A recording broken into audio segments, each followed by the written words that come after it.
My name is Julia Morgan, and I truly enjoy coming here to Asilomar every chance I get. I think it's a wonderful opportunity for the girls involved with the YWCA to come here, to be able to learn the skills that they will use as they embark upon the world. I reminisce about my own adolescence, about when I was in high school. My favorite subjects were advanced mathematics, physics, Latin, and German, which perhaps sparked my interest in architecture.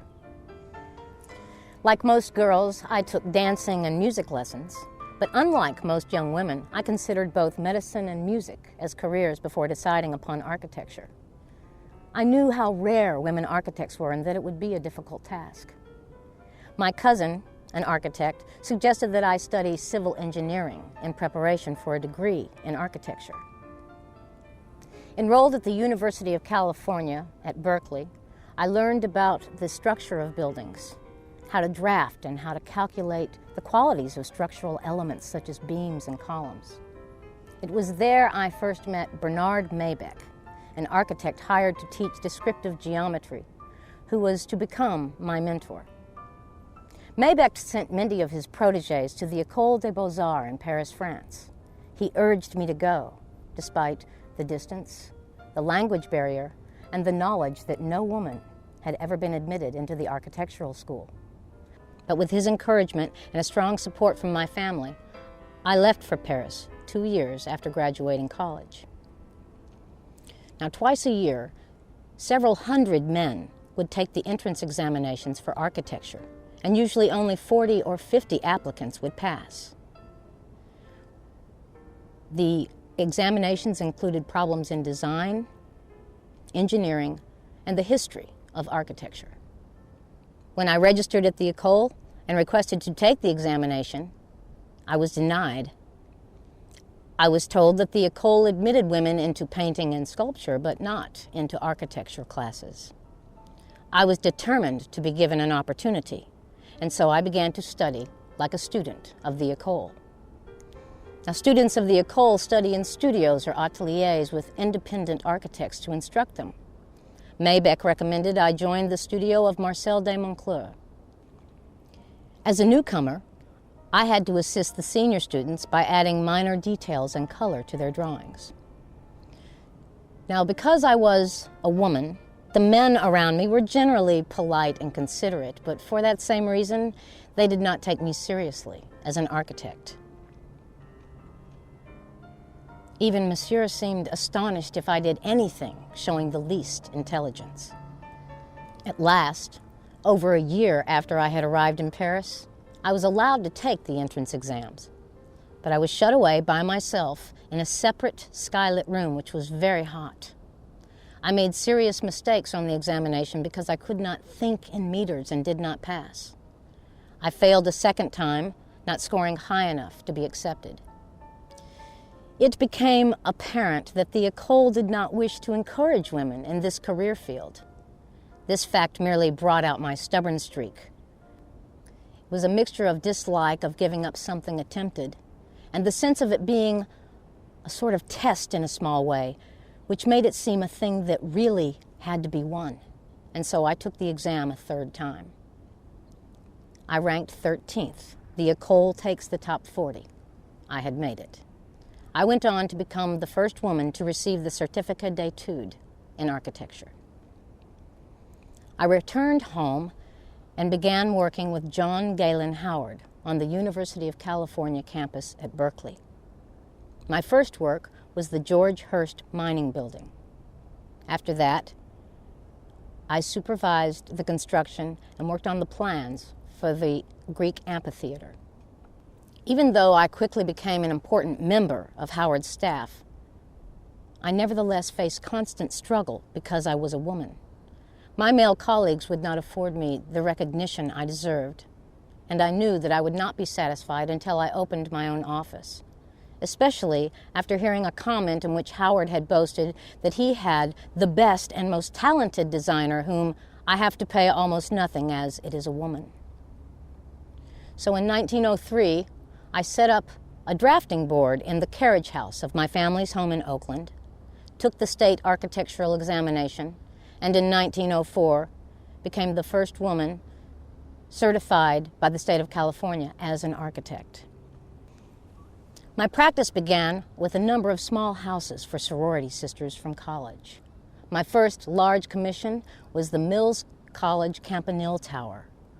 My next large commission came from Mrs. Phoebe Apperson Hurst, whom I had met on one of her trips to Paris. She wanted the family's hunting lodge in Pleasanton to be redesigned into a hacienda where she would host cultural and artistic gatherings.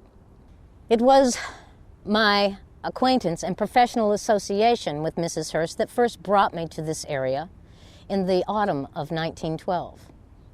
She had asked if I would look at some property that she and the YWCA, the Young Women's Christian Association, were considering taking. It was the intention of the YWCA to build the first conference facility and summer camp ever owned by a national women's organization. I walked through 30 acres of sand dunes and pine forests, which William Crocker and his real estate firm, the Pacific Improvement Company, were going to donate to the YWCA if they promised to pay the taxes and make $30,000 of improvements on the land. As we strolled through the property, I took notes and drew sketches for these YWCA dreamers, designing the layout of the buildings. The YW accepted the land deal, and I was asked to take on the project as its architect. They named their property Asilomar, loosely translated in Spanish, asilo, meaning refuge, mar, meaning the sea, Asilomar, a refuge by the sea. Now, by the early spring of 1913, the YW had collected nearly $50,000 as startup money to begin building. I wanted the buildings to become part of the landscape, not to conquer it. And so I chose to design in the arts and crafts architectural style because of its affinity with nature. I wanted the buildings to look as though they belonged there, as though they were growing out of the ground alongside of the trees, and that my windows are walls so that when you're inside, you look out and see the endless possibilities available to you, and that you feel that you are outside even though you're inside. The construction of the first building was completed by that summer. The YWCA duly named the building the Phoebe Apperson Hurst Social Hall. The function of this building had multiple uses.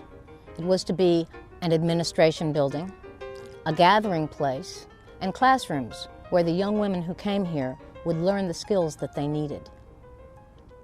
After 2 years, the administration building outgrew its usefulness, and the YWCA needed additional buildings, and so they asked me to build the chapel.